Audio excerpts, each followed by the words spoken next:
Live from Los Angeles, welcome back to Good Morning LaLa. I'm so excited to welcome to the show America's pianist, Zsolt. Thank you so much for being here. Good to be here. Very good. Welcome. So nice to see you. You did an incredible performance last night. Beautifully done. Thank you so much. Wasn't that? It was also a lot of fun at the Family Film Awards, and also very touching. There were so many touching moments throughout the whole event. So we know you have been very busy on the 20th anniversary tour. Tell us about it. 20 years. We're calling it Forever Faithful. For me, I've just seen and experienced God's faithfulness in the past and currently and in the future, and so that's why we're calling it Forever Faithful. And in that, we did something really neat too.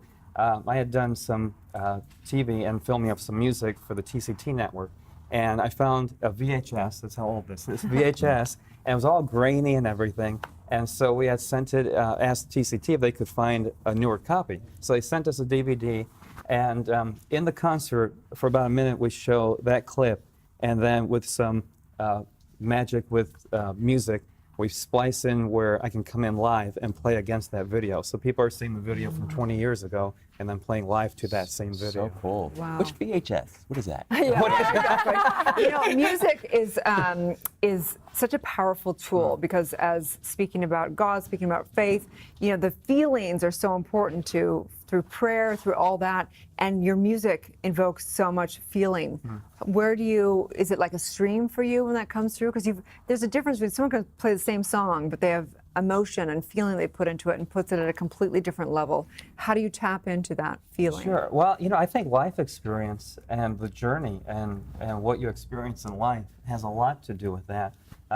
For me, you know, and everybody goes through it. It's not an issue of if, but when you get, you know, go through difficult moments, difficult seasons, heartaches. And I think we, in the church, we have to be a little more transparent and say it's okay, because nobody escapes that part of life, of difficulty. So for me, a lot of what I've experienced in my personal life comes through it. At heart, I'm a musician, Erin. And for, you know, as a pianist, you have to let the playing, in a way, do the preaching, because, you know, the vocalist can sing and they can have the words communicate, but when you're at the piano, you know, you have to let that music really let people feel it. But the nice thing too is I can, you know, put a piano anywhere in the world and can play in that language. It's a you know? universal language. Bingo. Music, really, Bingo. and it does speak to the soul. How has faith been integral in your journey as a musician? Sure. Well, I'm first American born. My parents came from Hungary, and they grew up during World War II and the Hungarian Revolution. So I have a history, family history, of what life was like.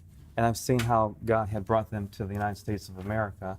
And that's why I love the music of America, because it's the way, you know, it's just so powerful.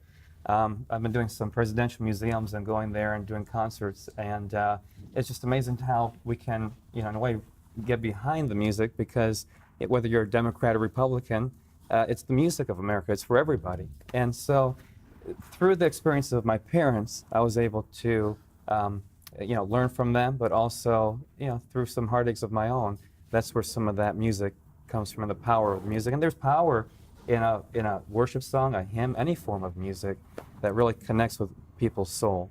And that's what, in a way, I'm a doctor of the heart, because yeah, I want to go and encourage people, whether it's the staff of if I'm at a church, I have staff of the church, the congregation, visitors, because the music can change somebody's life. And that's what I go out to do. Just love that. And so you started playing at 9 years old?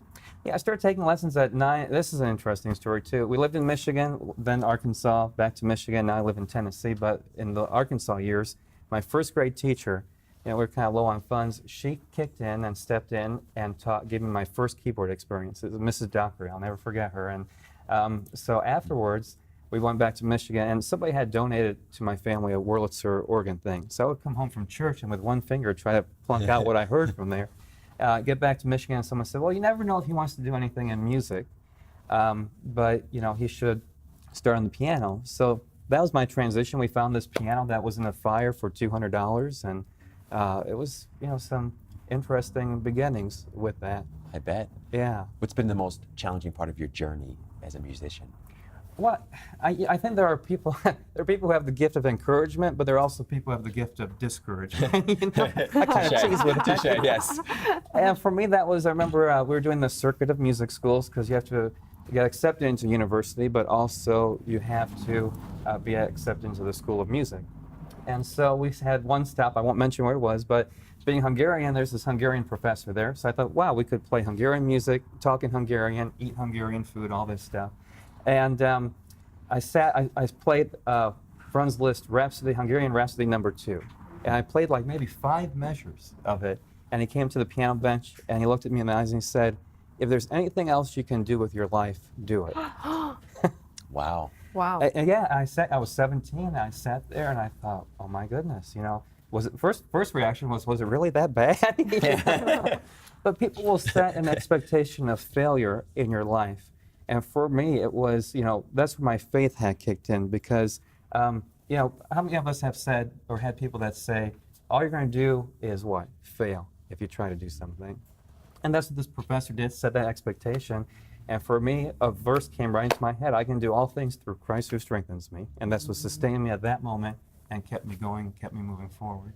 Otherwise, I wouldn't be here on this couch talking to you today. Actually, La-La some of the most quote quote successful people I know have a similar story of someone who actually told them they couldn't, and in that high emotion, they decided they were going to succeed. That's right. So it's a fascinating thing how this universe or God works, whatever you want to say. So Yeah, it is. And I've had opportunities that I never anticipated. I never anticipated doing the presidential museums or doing a tribute concert for Richard Sherman of the Sherman Brothers at Disney's El Capitan Theater here in town. It's like, you know, and a lot of it started, this is an interesting connection, it's because of my love for the 1966 Batman TV show. Oh my goodness, yes.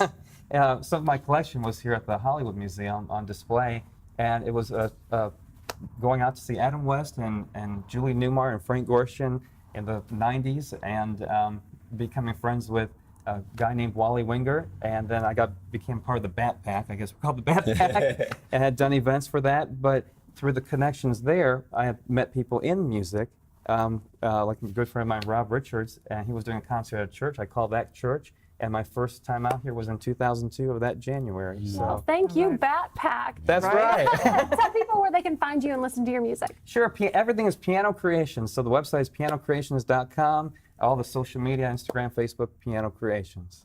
Check them out. Wonderful. Thank you so much. thank you so much. Stay tuned. We'll be back with more. Good morning, La La Land. Thank you.